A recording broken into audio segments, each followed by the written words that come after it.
Hello दोस्तों, नमस्ते, प्रणाम। स्वागत है आपका हमारे यूट्यूब चैनल पर। तो दोस्तों, आज हम आपको एक छोटा सा सोहर सुनाने जा रहे हैं। यदि सोहर अच्छा लगे तो लाइक करना मत भूलिएगा, चैनल को सब्सक्राइब भी कर लीजिएगा। यदि चैनल पर नए हैं तो, और पुराने हैं तो शेयर भी कर दीजिएगा। चलिए गीत शुरू करते हैं।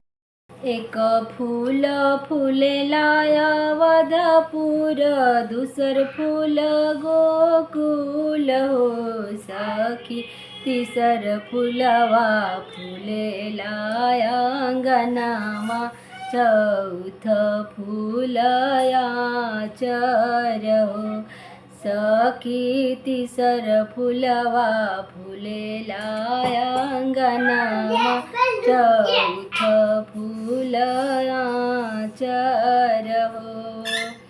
दुआरे से आवेले ससुरुत बहू से अरज कर हो, बहू कवन कवन तप कैलू, ललन बड़ी सुंदर होरिला बड़ी सुंदर हो।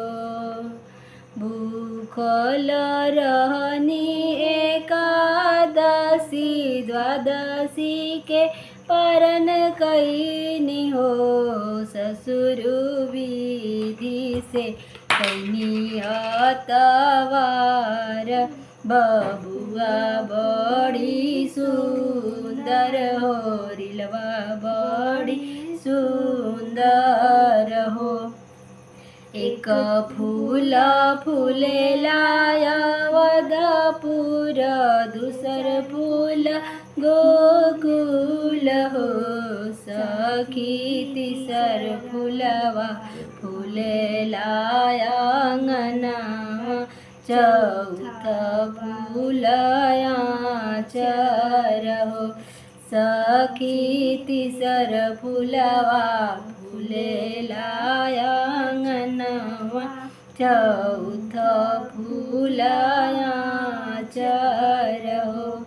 दुआरे से आवेला देवरुत, भाभी से अरज कर हो, भाभी कवन कवन बरत कैलू, होरिलवा बड़ी सुंदर, बबुआ बड़ी सुंदर हो।